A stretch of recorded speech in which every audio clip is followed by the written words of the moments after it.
Hello, welcome to the Holistic Healer Podcast, a podcast dedicated to all things holistic.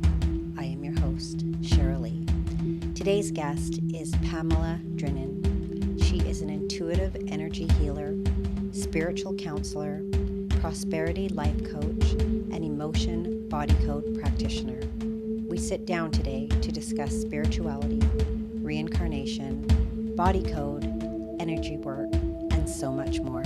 Enjoy the show. Hello, everyone. Welcome to the Holistic Healer Podcast. I'm your host, Cheryl Lee, and today's guest is Pam Drinnon. I love Pam so much. I've been working with her over the last couple of years. She is so amazing, and I'm going to read her bio off of my phone because it's so lengthy. She is a professional healer. She's an emotion body code practitioner, life coach, spiritual counselor, kinesiologist, past and present life regression therapist. She's a writer and author of Angel Karma Strikes Again.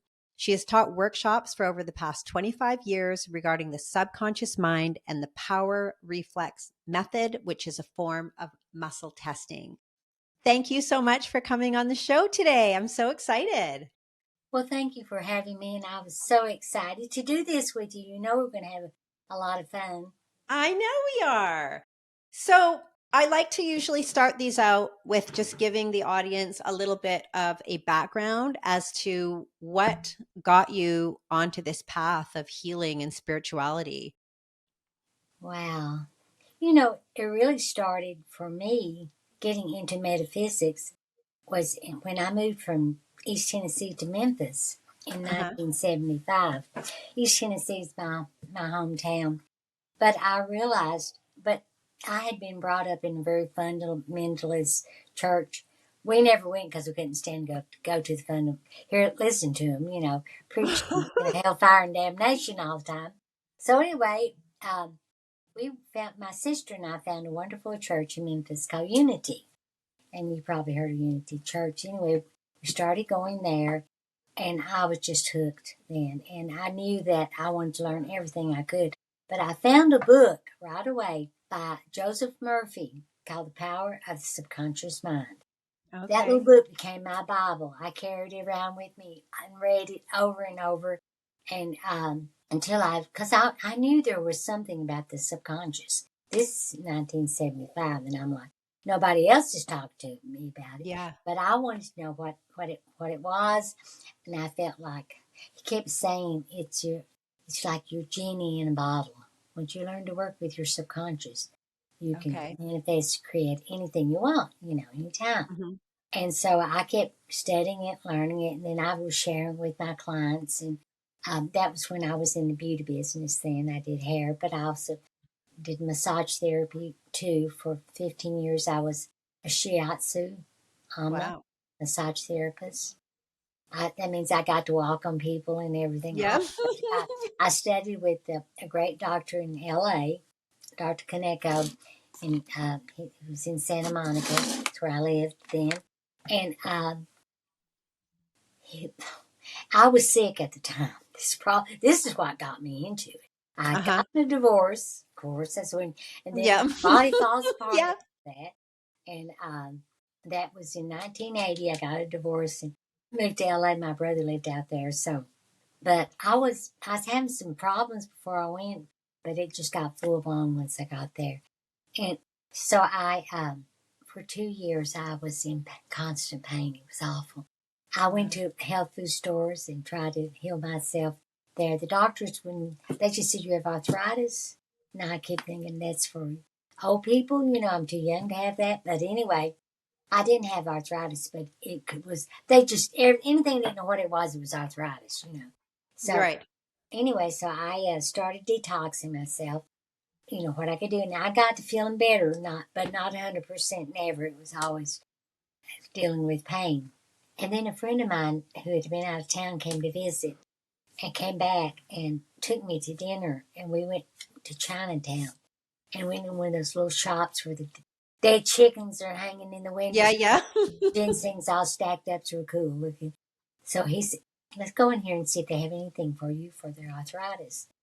And even then, I can realize I was just embarrassed to have to ask for something like that. I'm too young for that, you know. Yeah, right. Anyway, so this old Chinese man came out, and I told him what I was looking for. He said, oh, also, you know how they talk. He was so funny. He came back with this big stack of letters that he gotten from people. He said from everywhere that had bought these herbs. He wanted to show me he had something for arthritis. I said, okay, but I'm happy to buy some.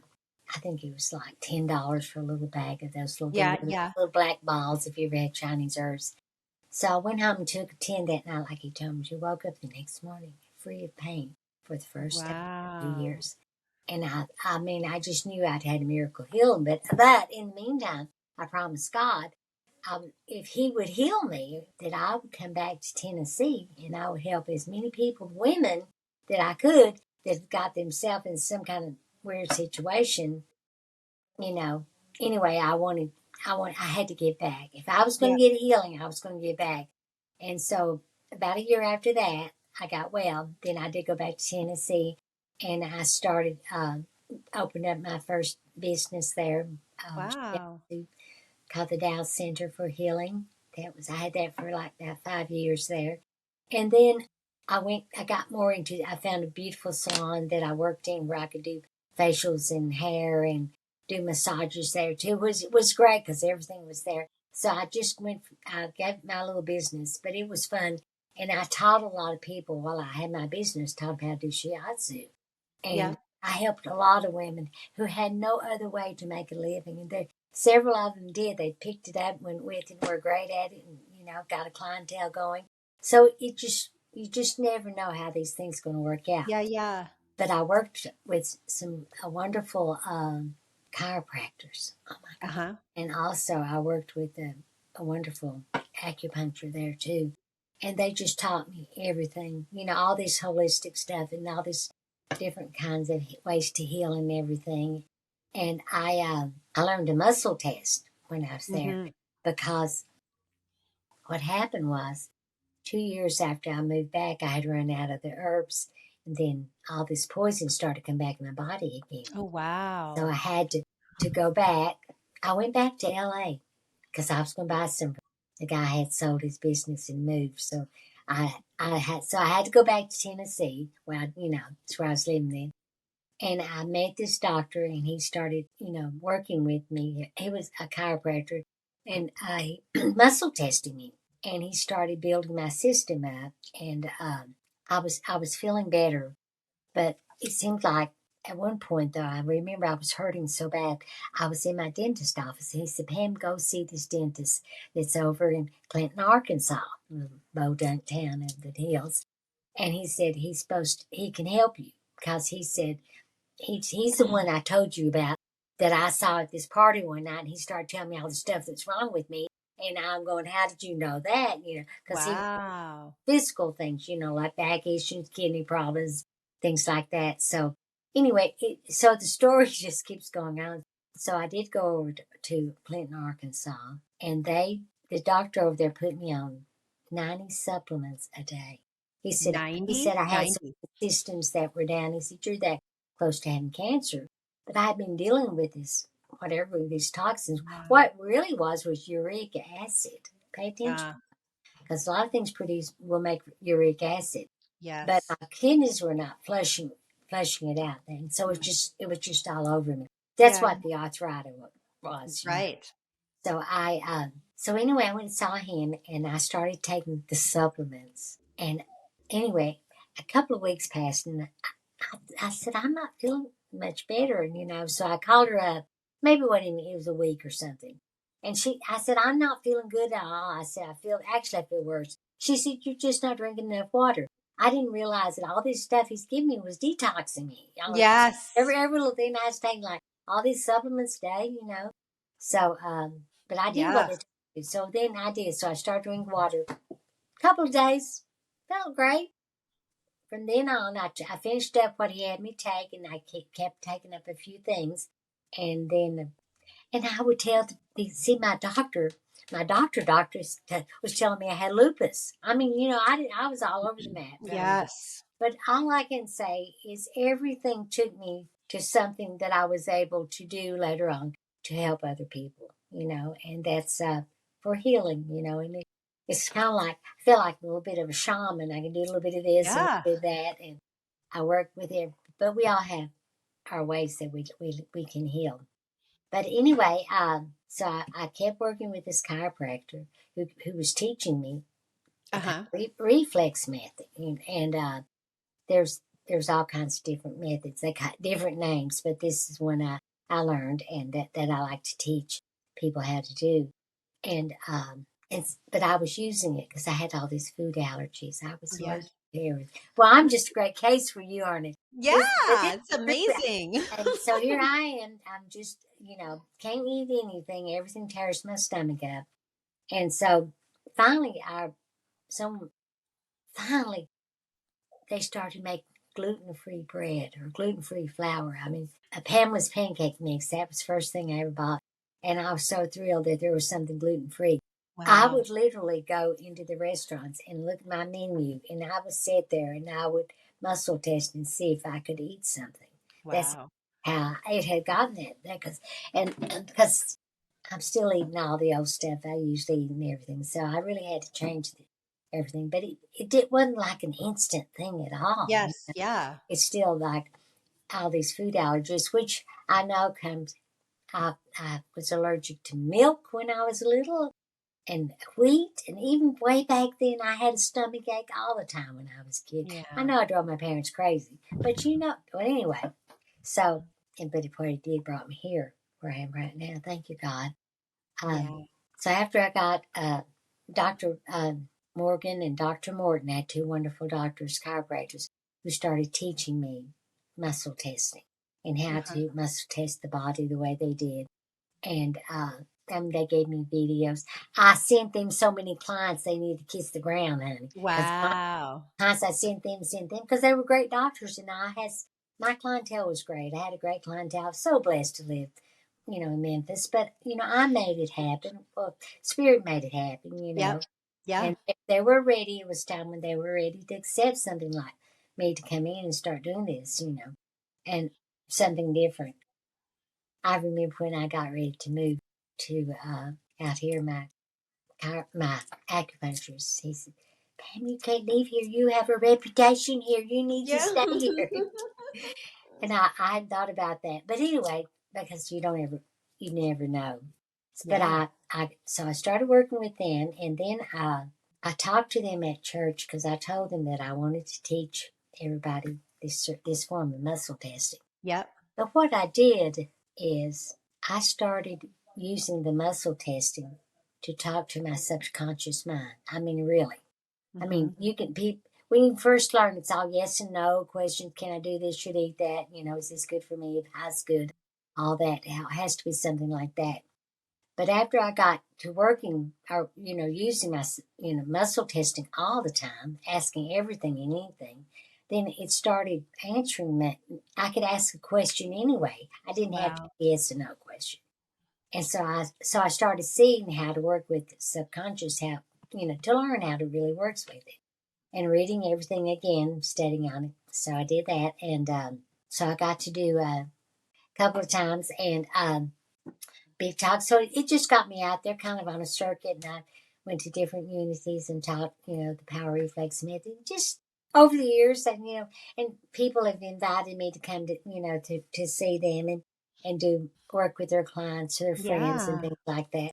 So that's pretty much what I have been doing all along. So what was the catalyst that made you move to the Pacific Northwest?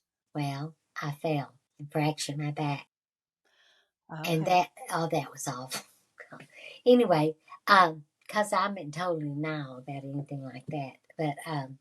But I did, and so my son that lives back in Florida, he literally says, he talked to my son that lives out here and says, can you all let Mom move in with you? Because he decided he didn't want to have to worry about me. And if my son up here's taking care of me, then he can wash his hands, go off. Yeah. And so he moved me up here, and I told him, because I wanted to live here because I used to, when I lived in LA, I loved it. I loved that the consciousness was so high there compared to back east. When I say consciousness, people more awake, more open-minded to this stuff that you and I are doing and everything. Yes, And that's where absolutely. I wanted to be. And I loved it out here because I knew it was here in Seattle. Because when I would come here, I would muscle test, and I would muscle test the consciousness of the city. And Okay. how conscious are the people that live here, meaning how awake, how open-minded, how evolved in your thinking you are. And so it's 500, which is unconditional love. Memphis was Okay. like 350. Nashville 400 calibration. LA 500. New York 500. So you see in these bigger cities, well, I don't like just bigger cities. Absolutely, there's just like more people more waking up, and they're very progressive places. Everything we get in the South comes from the East and the West Coast, and it kind of comes in. Got you. Stuff just comes in. You all get it first. Yeah. So they're like a little behind. Yeah, always. Yeah. Yeah. And then the other piece of that I wanted to ask was you're talking about like the muscle testing for yes and no. Can a pendulum work in the Yes. same way as muscle testing does? Can you do? You know why you can, and some people choose to do that. But if you learn to do it with your fingers, you can do a couple Yeah. of different ones you can do. You can do it a lot faster Okay, than with the gotcha. pendulum. And then you got to get your pendulum out, and you got to get it all Yes. set up. This way you just start asking. Mm-hmm. So, but either way, but if that's the only way that you want to work with it, was work with pendulums, fine. But the thing is, the more you work with it, the more intuitive you get. You pick up that pendulum, Yes, the answer before anything happens. exactly. That's what happens when you start really, because as soon as you pick up the pendulum up, just like as soon as I start the muscle test, I'm giving Yeah. a signal to the subconscious. We're getting ready, ask questions. We need Mm-hmm. the answers here. Yeah. So are you actually through muscle testing or the pendulum, is it tapping into the subconscious or are you actually tapping into your soul? Well, I can tap into my conscious mind, my subconscious mind. I can tap into that. My superconscious mind. I can tap into that. Can I tap into my soul? Yeah. Mm-hmm. What do you want? Your soul? I think my soul would be my superconscious, part of me. Okay. And that takes me on another healing adventure that I went Yeah. into. Okay. In 1997, I moved to LA from Memphis to live with my a girlfriend out there. Taught me into. Okay. And I thought, why in the heck am I back here again? Every time I get to LA, so many people there. I feel like a little grain of sand out Yeah, here, yeah, yeah. huge ocean. So I'm wishing I kind of had a little regrets, but I did meet Dr. Hugh Lynn, who is Oh Holly yeah, okay. Alkali, the one Which that I want to talk about the this. whole Yeah. Pomona. Mm-hmm. Well, so when I got out there, I went to this. Somebody invited me to a Universal party. I'd never been to one. There must have been 200 people there, and they were Wow. all into the metaphysical stuff. I mean, I was in You were in heaven, just having heaven. all this, Yeah. meeting all these cool people, talking about all this great stuff, new agey thing, everything. Yeah. So, but that's where I met Holly Alkali. And so then I met his girlfriend. I ended up living with her for a while, for Wow. about 6 months. And, or maybe close to, but anyway, I ended up moving back to Tennessee after that because it's like I was ready. But I was able to take something great with me when I went back. Yeah. I took all his workshops, excuse me, while he was in LA, about 3 years, at least 2 years. And I even brought him to Memphis. I got Haleakala. They loved him. He was teaching. That they brought people had heard of the Ho'oponopono. It started with me reading a prayer, a Huna prayer, Uh-huh. and I'm going, what is Huna? Huna is anyway. So I started studying Huna, and I found a great book about it. Started finding several books about it, and then I got to meet Haleakala. So I knew I was supposed to connect up with him. So I started really practicing the Ho'oponopono, which means to make things right. That's all. Yeah. And I have had several miracle healings, miracle things happen from Yeah. just doing the prayer, just giving it to God constantly. It usually, when you've got something that your mind will not shut down, this is the best thing are one of the best things to do. It's just Yeah. say, I'm sorry, to apologize, forgive me, I love you, God, whatever I've done to Yeah. create this situation. Please forgive me. So Giving it I to Yeah, so just a little interject there because I have used Ho'oponopono for a while, like on and off. I'm not as consistent with it, but for people who don't know, I don't think you don't have to do it. Like I've always done it. I love you. I'm sorry. Please forgive me. Thank you. So I'm not sure if the sequence really matters as long as you say the words. Is that true? I think that's true, honey. Okay. Because And then, God would give us other ways to do the Ho'oponopono. yeah. Favorite one is light switch. He said, if Uh-huh. you don't want to do the whole prayer over and over, he said, think about the lights being off, light switch off, then light switch on me, and the healing of this situation. Light switch on. Yes. And that Now, is that's a form of the Ho'oponopono. I use that one a lot because it's asking for enlightenment. I want to know right. what's going on here. Yeah, right. And so I think one thing that some people can get confused about, because I have talked about it before. So I love you. I'm sorry. Please forgive me. Thank you. The piece that stumps people is I'm sorry for what? Like almost every time I've tried to share Ho'oponopono as a healing modality with others, they take it on as if, well, that piece of I'm sorry. Can you break that down a little bit in the prayer? What that actually means? Well, you know what? I kind of feel like you all too, everybody out there. Yeah, yeah, yeah. Because sometimes I don't say, I'll just say I apologize. You know, Right. the thing is, we have to forgive ourselves and others. And this Yes. is one way to do it. And, even, but the thing is, even if you have done nothing, you say, I didn't do anything. This person's up in my Yeah, face and they're yeah. trying to. Well, the thing is, you attracted it. Holly Exactly. Alkali said, Pam, somebody's got a problem and they showed up in your life. It's your problem because you attracted it. So I cannot tell you how many times I have looked at people's Hmm. problems and when I'm talking to them going, oh yeah, I have had this. Yeah. So it does show up. But even then, even you go, well, I don't know why I'm attracting this. The energy's got to go somewhere. So you're going to take the energy. You're going to be responsible, no matter what shows up in my life, and it's less than love today. I'm going to be responsible for it. So Yeah. some jerk's talking to you, and you're all tore up about whatever. You say, okay, God, I'm sorry. Forgive me.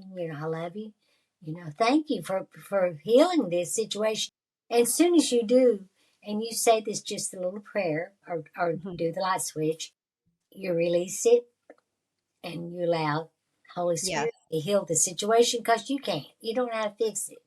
Right. Not Ultimately, it comes down to that we need to take responsibility, though, for like not just us, there's but everybody that yeah, shows in our lives. That yes, way we start cleaning up the planet. That's how we can help heal situations. totally. One time I said, well, what about all the terrible stuff that you hear and all the time that's going on? Do you have to work on everything and everyone?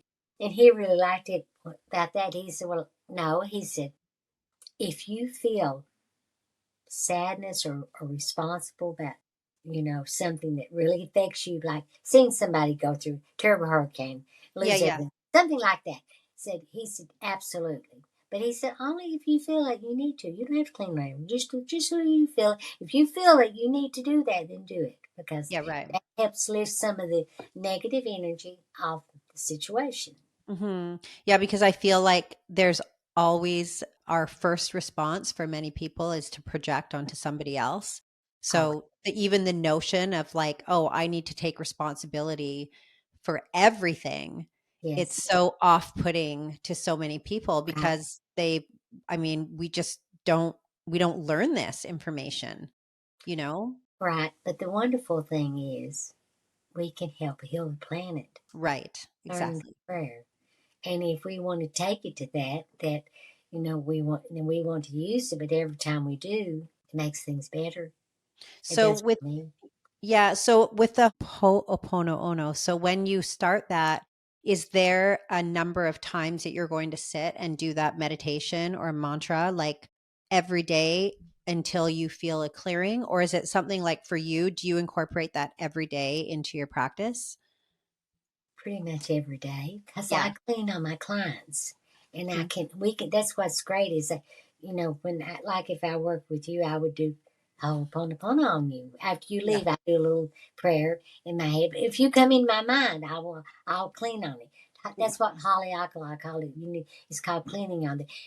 He was hilarious. He'd do these workshops, and he'd make us all stand outside for like 30 minutes while he'd go in there, and he smudged and he Ho'oponopono'd the whole room, cleaned it. But he was speaking to the entities. Now, we'll talk about that later on, too. Yeah. So that, and I never knew anything about, entities and stuff this back then, and not like he did, but it's, uh, it's just how much you want to put into it. I do it because I can let go of something. Because Right.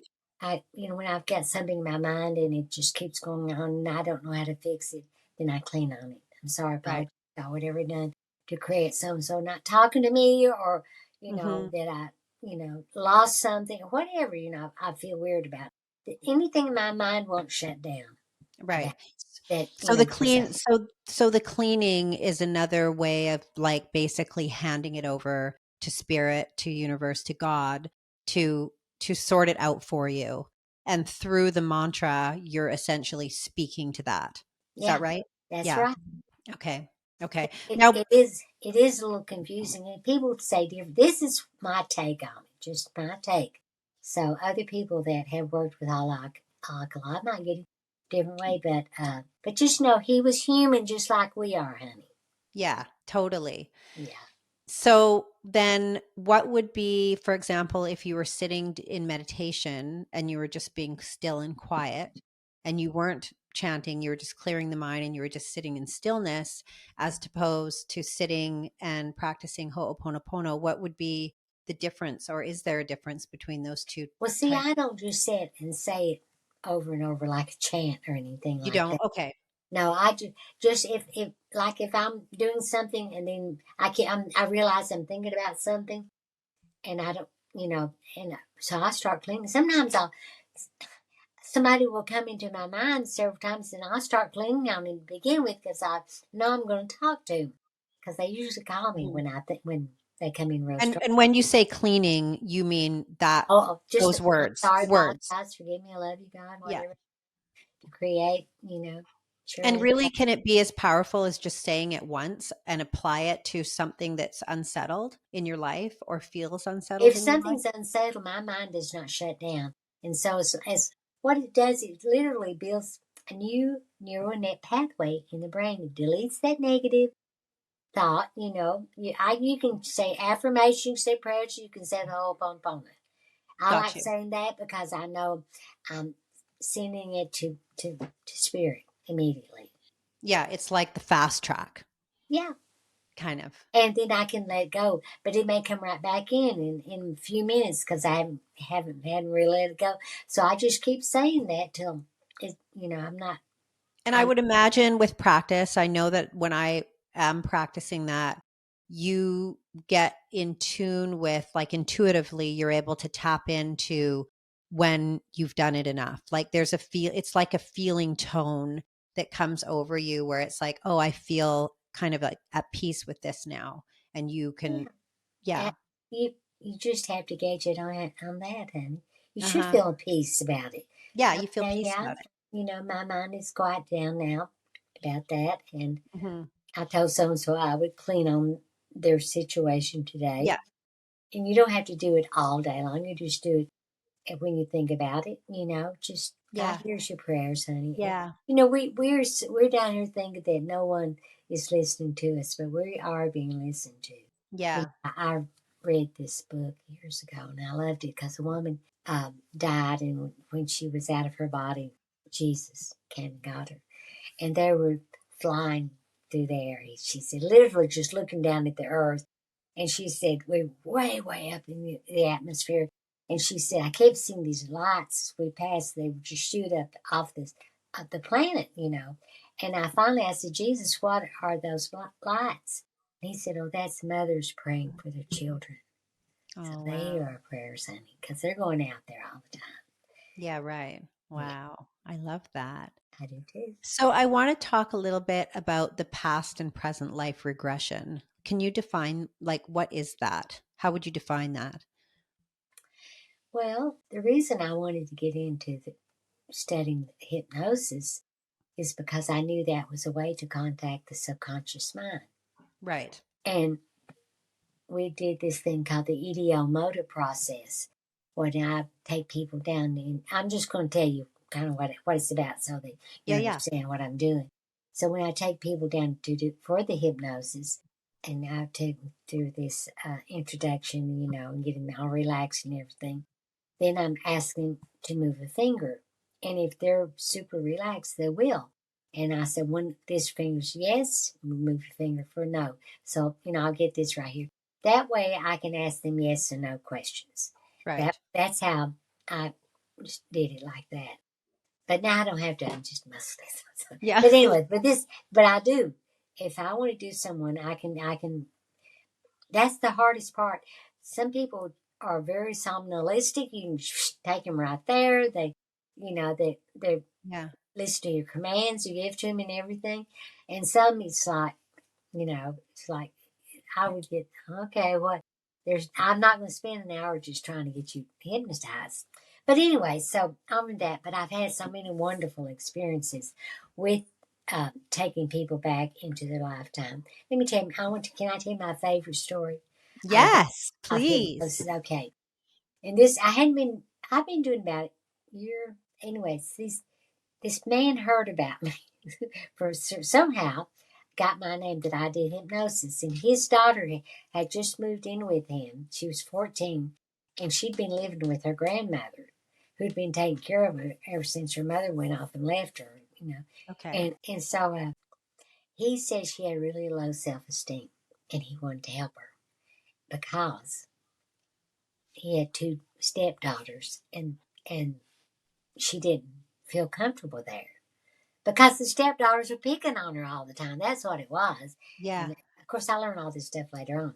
So anyway, I said, well, okay, let me see. He said he felt like it was something, that she had blocked in her.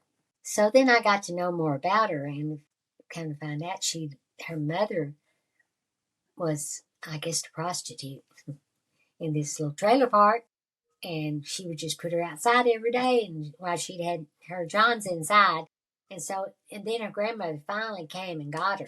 This is how she started out because her Wow. dad walked away from the marriage. And so then her grandmother was getting too sick, old to take care of her, so she had to move in with her dad, with the two stepsisters, stepmother, the whole Oh bit. my goodness. And I feel so sorry for her because I thought, oh my God. Anyway, no one who got, she didn't talk to me about stuff like that, like what her childhood had been like. Right. Actually, the stepmother was the one that told me, some of her background. So I Yeah. was able, to go in and. So one day I had done a couple of sessions with her, and so this time I took her back, and I said, "Now we're going to go way back in time, and I want you to go back when you were just a little girl." And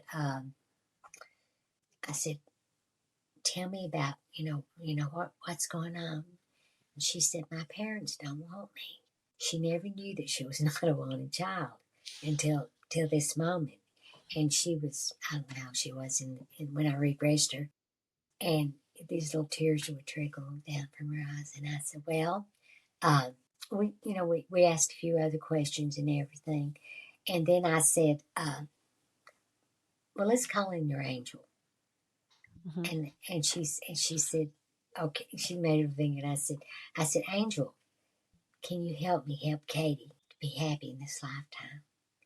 And her finger went it went real strong. Oh, wow. And so then right at that, her stepmother came. I mean, I just almost had to shut her down and get her out and gone. Yeah. A week later, her stepmother called me and said, I wanted to have a session with you, if you don't mind. I said, oh, sure, okay. So Yeah. anyway, she came over. She said, I've got to share this with you. She said, after you worked with Katie, said, because since so many things can happen that we don't even realize it. She said, I took her out and went to get something to drink. And she said she started talking to me about the session and how she saw that she wasn't wanted, by her dad or her mom.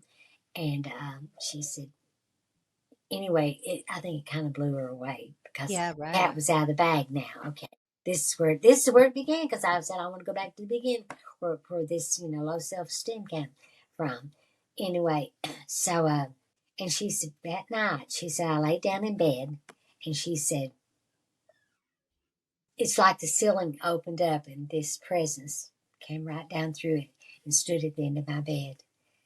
Her name was Valerie or something like that. Val said, and she sat up because it scared her, and she couldn't speak. It said, "I'm here to help you to be kinder to Katie," and that's exactly what she said, to be kinder. And then she said that she just left and went up, back, you know, into heaven wherever she went. But anyway, she said she got up, she walked around there. She said I was, could not sleep, because that was Wow. her real presence came in. But that was her angel. It came in and said, "This, you're going to be kinder." And honey, she brought her daughters for a session. Her husband, he even came. They all decided they was going to try one to see if they could clear some. Wow. And they brought them all closer. Yeah, for sure. Anyway, that's my big Just by, story. yeah, I love that. But just by uncovering that piece of That one that thing, girl, it kind of changed the trajectory of all involved, really. right? Because I never thought about her, and really, and she wasn't a wanted child. She was treated terrible. Thank God she had a grandmother that loved her and took care of her. Yeah. So Yeah, would that sorry. be considered more of like, because you're not looking at like past, like you're looking more at present life Right. regression. So like what happened to her in the present, like this lifetime. So would Yeah. past lifetime actually be just what it sounds like, your past life, and how Uh-huh. you're bringing in those aspects into this lifetime? Let me tell you, but this is real short. I had this guy. Yeah. He was overweight. I mean, like roly poly overweight. Okay. He could need to lose 200 pounds at least. Anyway, and he was short, stocky, So, and so he wanted to know why he couldn't lose weight. So I said, well, okay. And I thought, I hope this works with him. But what it was, he went back in time to when he came in with the pilgrims when they came over, and the ones that were here that starved to death, that was left behind, and there was several. I don't know if you've read any about that. Of course, we did in our history, but so they because they didn't have food. And he said he was there. I mean, he went on and on about how he felt and everything, and how everybody was starving, and what, how they were trying to, to live, and he said it just got so cold, he said they just literally froze to death in the winter. Wow. And so now in this lifetime, he was eating literally for survival, even though, Right, the absolutely. The subconscious mind, people want to lose weight. First of all, if you want to lose weight, if your subconscious is not in alignment with you losing weight, yeah, it isn't going to happen. And right. usually it doesn't want to lose weight because it's afraid it's going to starve to death. So you say, "Oh, I'm going on a diet. Oh, Lord, I'm going to starve." And so you start eating more. Yeah. It could be something like that. Yeah. But I mean, yeah, it's all variations of Do everything. you, do you think that like some of our tendencies that we bring forward into this present life? So, for example, I feel like, I'll use myself as an example. Like I think I've talked to you about this before. Like I feel this real connection, and this, it's not just a love of the island of Kauai, but I've been there and I feel this pull, draw, connection. Is that, could that be potentially like a clue that, oh, maybe I experienced a past life there because I feel such a draw and connection to it? Well, yes, absolutely. Because if you have an interest there Hmm.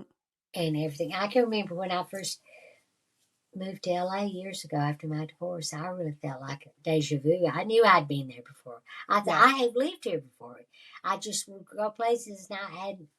Anyway, yeah, absolutely. So, Yeah. but I think that, have you ever watched any of these children on the YouTubes talk about, Yeah, their past the, lives. yeah, their And they past life? remember when they're Yeah, young, they because actually they're remember. still young. And they don't have a barrier that says we can't make Right. that real, that really didn't happen.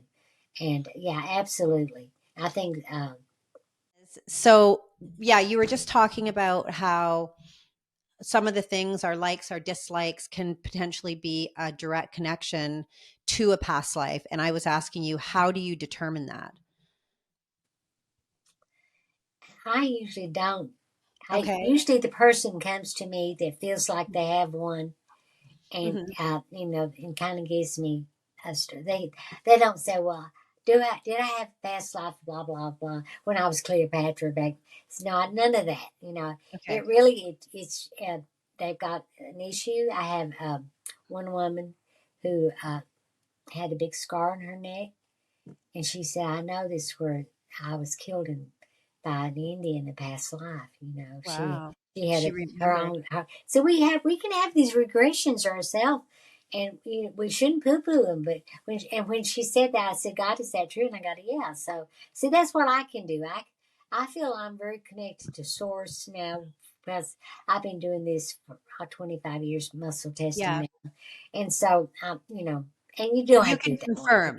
You can confirm if people Yeah, have like an I intuitive hit, right. you can actually go in and say, yeah, you know Exactly. what? That's right. Yeah, and that's what I just to let people know. Yeah, it could be, and usually they are right. They're right on. Yeah. And but I've done different things with it. The regressions are I think they are the most interesting. Especially, Yeah. have you listened to Dolores Cannon? Any of her stuff? Mhm. Yeah, Yes. she's something else. I didn't do that. I wish I'd went to her school. I would love to learn her technique. But anyway, I got to work with a wonderful man. They came to Memphis. My doctor brought him to Memphis, and then once he started working on us, and when he did me, what he did, he removed entities off of people. First thing, Yeah. I had like 7 entities on me when he took me into that deep, and and I knew who they were. I spoke their names out loud. One of them was my father, and I was Really? surprised because he died years. So these entities were actually entities from past life, like spirits that were basically clung to you. Well, from this life, Okay. Okay. From this life. Okay. Got you. yeah, he was clearing me from this lifetime, Hmm. and no, I guess you get spirits from the past life. So creepy out there, but Yeah. But the entity, because I think probably most people do have entities, wouldn't you say? But they're not aware. They're not looking into, maybe the, um, what's the word I'm looking for? Like they're not looking into how this might affect them. right. Well, the thing is, when I started working with the body code, and Dr. Nelson, he's got a whole section about entities, and Hmm. that there is a um, evil spirit, and then there's the ghost, which too. Which one is it? And they're different. When you have an evil spirit on you compared to just a ghost, it'd be a lot more havoc that they Yeah. do Yeah. play. That's what they do. They just want to. The evil spirits just want to take you down. They just want to destroy you. I really think that's what's on people who do commit suicide. That they have a lot of entities Oh, with, yeah. and you Hmm. can have every. When I started doing this muscle testing, because I wanted to test these entities, everyone has one entity that stays with them always, and that's your guardian angel. So when Okay. I muscle test, I always get that.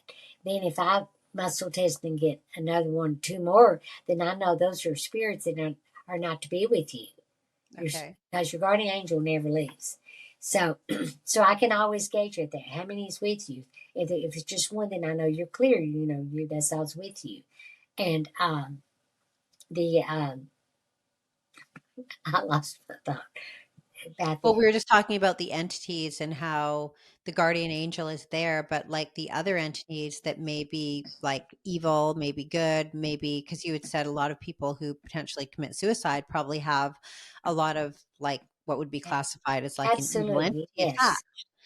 Right. Mhm. And because I have clients that come to see me and they'll have these evil spirits with them, they just say, you know, I have these terrible thoughts. I'm killing myself, and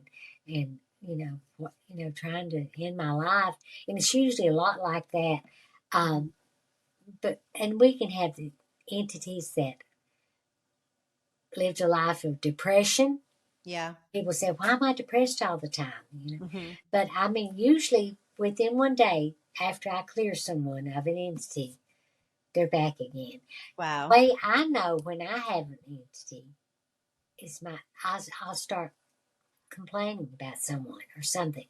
And my mind just goes on and on and on. I want to fuss crap in my mind. Why did you do that? Why, all this stuff going on. And then Right. and fussing, just saying really negative things. I'm going, that's not me. That's not me. I know who me is, the real me. And then when I do, then I check. Okay, so I just do my own clearing and Yeah. release it.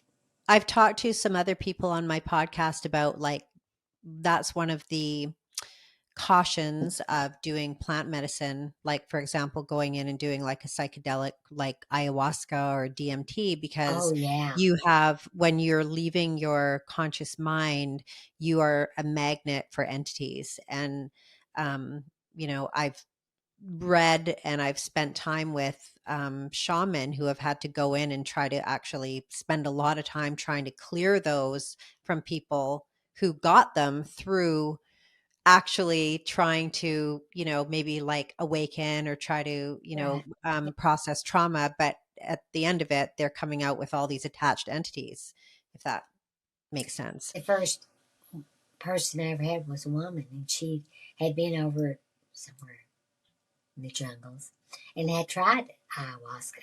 Uh-huh. And she said that when she said, and I told her, I said, you got an entity on you and it's not a good one. She said, I know it. She said, I know when it came on me and everything. She was so thrilled, for me to talk to me about Yeah, it. yeah. So we cleared her on that one. But yeah, we just So got to you be real careful Yeah, about yeah, things. exactly. That's what I was going to say. You have to be careful. Yeah, when So, you're especially experimenting and yeah. like that. We're just these what see in the spirit realm, this way the angels explain it. We're like Uh-huh. these little bubbles of light. We're these light beings. We're just out here. Well, when our frequency, our energy goes down, and it usually will happen if something happens that's shocking or that's terrifying or anger, fear, all those things, that lowers our frequency. That Okay. we get it, and that's what, and so that our light goes down. And that's how they find us. It's how they get on us. It's how they jump on us. But Right. also, where do spirits hang out? Bars. We buy spirits. And so be careful when you go in places like that. I cleared a woman yesterday, and she was telling me, she said, we went to, my girlfriends and I went to this bar that we had never, they had a monthly night out, and she said it was this old place, and she said it felt kind of creepy when we went in there, and she said we used to go to this other place real open and bright, and I said, well, anyway, so she had one entity, but she knew. She said, I knew I got something. I felt the energy. We know these things. So if we could just, but that's our intuition. Yeah. See, that you can develop a strong intuition through muscle testing. Yes. People want to say, "How can I become more intuitive?" Start muscle testing. You'll get to where, like I said, you'll know the answer after a while before you even do it. Mhm. When you do it for a while, but again, it's just the will and the desire and the want to, Yeah, for to sure. learn it. So tell us a little bit about, so your book, Angel Karma Strikes Again. What is that? Give us kind of, what is that about? Well, I wrote that book. My sister and I put it together years ago when I was living in Memphis and I was working in the salon. And one of my clients worked for the newspaper, the big one, Uh-huh. Memphis Gazette or whatever it was. Uh, and I was telling her about something had happened that day. And she said, "You need to write that down and give it to me." And which I said, okay. So I started telling all these little stories, not just me, but from the other people. Every hairdresser's got a story I'm telling you about hair. Yeah. Oh my gosh, I Skin can or imagine. something. So that's what the book's about. It's all these funny stories that happened to me during the beauty business. Oh, that's so And cool. but it's just, what it is about, the book was written about rescuing.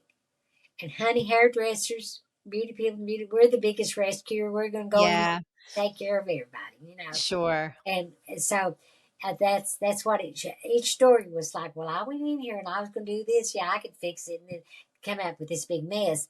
But I called it Angel Karma because I thought, I got some karma from doing this. I knew better. I wasn't prepared. Didn't have everything right. It just, things like that. Yeah.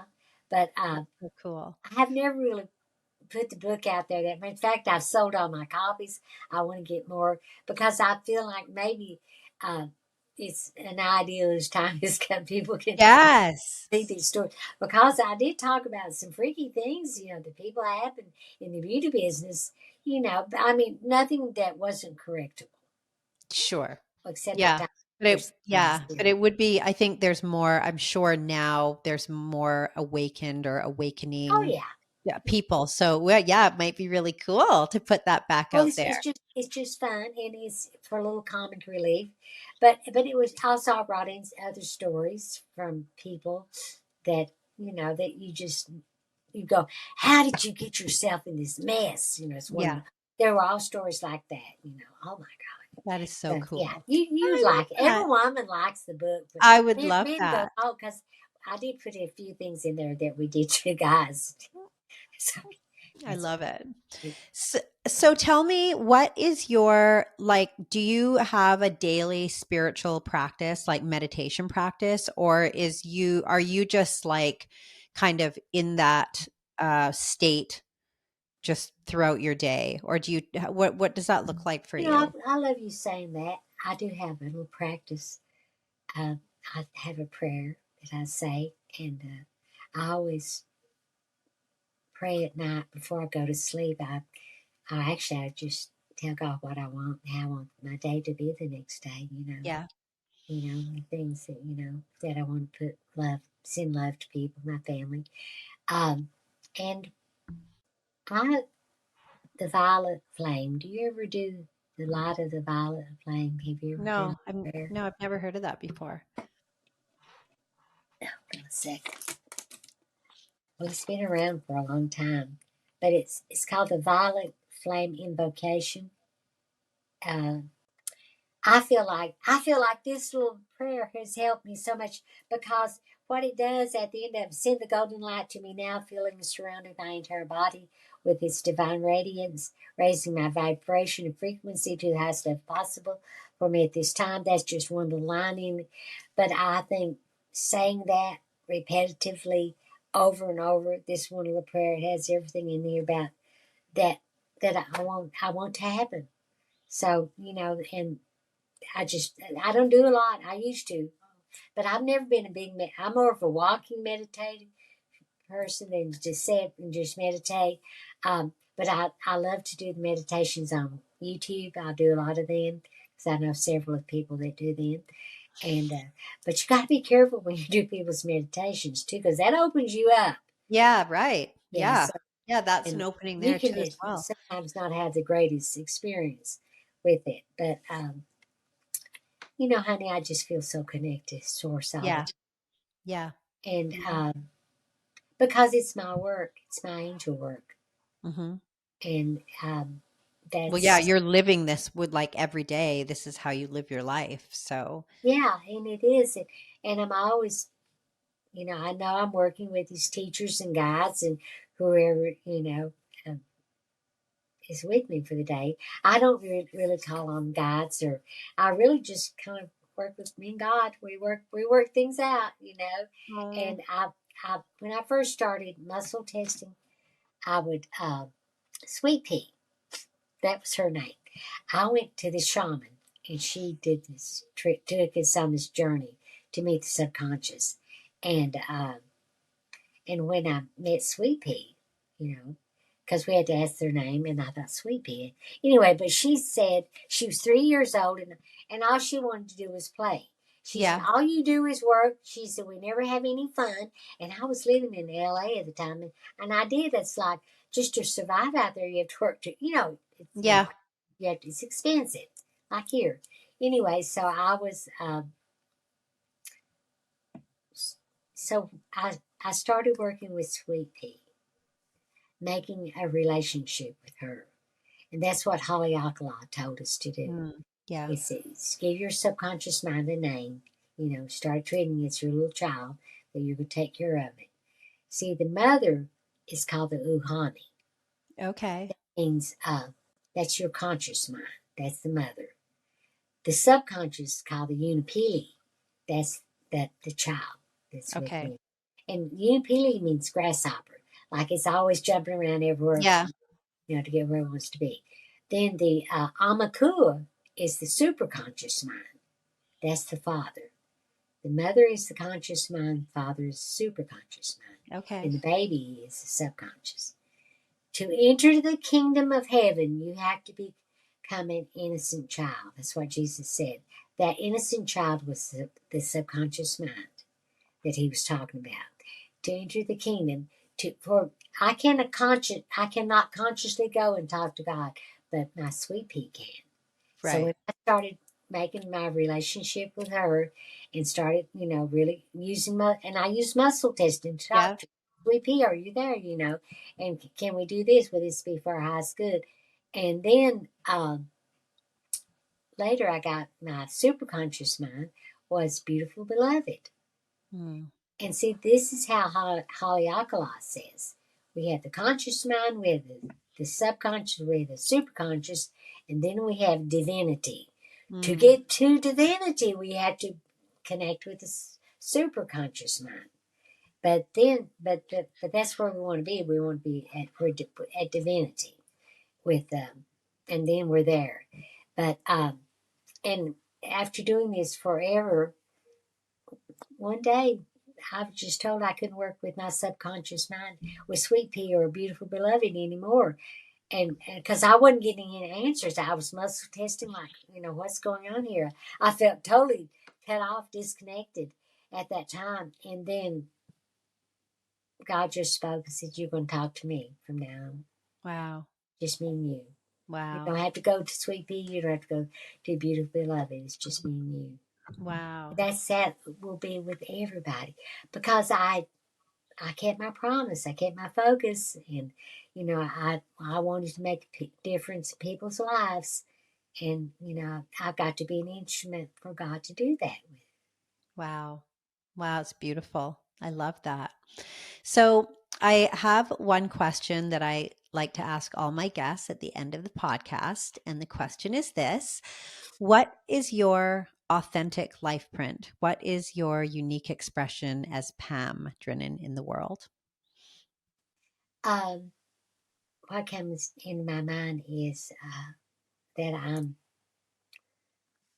an Aries, so I'm a fire sign, but I'm also being very positive person, and that's one thing that I do love, that I'm able to crawl out of that hole pretty quickly, but I get down too.